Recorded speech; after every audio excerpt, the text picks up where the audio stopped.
আসসালামু আলাইকুম, সবাই কেমন আছেন? এই তো নতুন আরেকটি ভিডিও নিয়ে চলে আসছি। আজকের ভিডিওটা ছিল একদম অন্যরকম। যেই দেখবে তার জিভ দিয়ে পানি তো আসবেই, অবশ্যই আমি 100% গ্যারান্টি দিলাম। এ তো আজকে কাঁঠালের বিচি দিয়ে শুটকি দিয়ে ভর্তা করব। এদিকে আমি কাঁঠালের বিচিটা ভেজে নিতেছি। এ তো ভাজা শেষ। আর এখন শুটকি, তারপর হচ্ছে কাঁচামরিচ, রসুন, পেঁয়াজ একসাথে ভেজে নিব এখন। আর এদিকে এখন আমি বিচিগুলা, চামড়াগুলা ফেলে দিলাম। আর এদিকে তো ভেজে নিতেছি, সব কিছু এখন রেডি হয়ে গেছে। এখন ভর্তাটা করে নিব। অনেক দিন পরে কাঁঠালের বিচি ভর্তা খাবো। আর এই তো আম্মা দেশ থেকে আসার সময় কয়েকটা বিচি দিয়ে দিয়েছিল। এই তো একটু বেশি ভর্তা করছে, আর একটু হয়েছে। আর এই তো এদিকে আমি বাটাবাটি শুরু করলাম।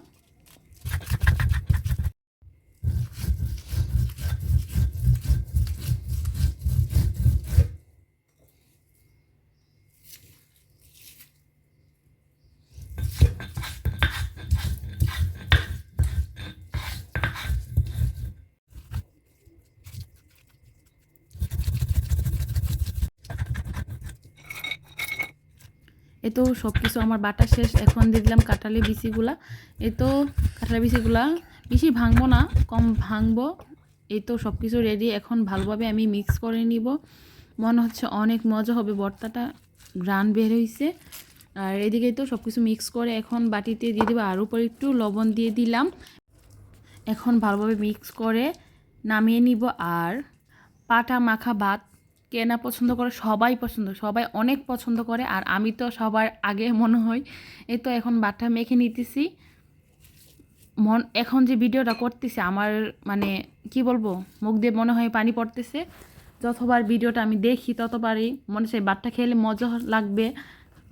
এই তো এদিকে মাখা শেষ, এখন বাটিতে রেখে দিব। এই তো সব কিছু রেডি হয়ে গেছে। এখন আমি তাড়াতাড়ি খাবো। এই তো খেয়ে নিতেছি একটু, 2 লোকমা।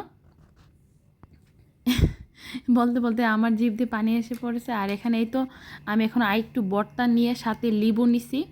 এ তো ভালোভাবে মিক্স করে এখন খাবো। এই তো সব কিছু এখন বেড়ে নিলাম। আর এখন আমি একটু আপনাদেরকে আবার ভালোভাবে দেখিয়ে দিতেছি বা বেড়ে নিছি। আর এখন ভালোভাবে মেখে ভাতটার সাথে একটু লেবুর রস দিয়ে এখন খেয়ে নেব। আর লেবুর বাকলগুলো আমি সাথে খেয়ে নিলাম। অনেক মজা খেতে। কি যে মজা লাগতেছিল ভাতটা খেতে ওই সময়। এখন যে ভিডিও করতেছি না, আমার মানে জিভ দিয়ে পানি চলে আসছে। আর সবাই ভালো থাকবেন, আমাদের জন্য দোয়া করবেন। আল্লাহ হাফেজ। ভিডিওটা এখানে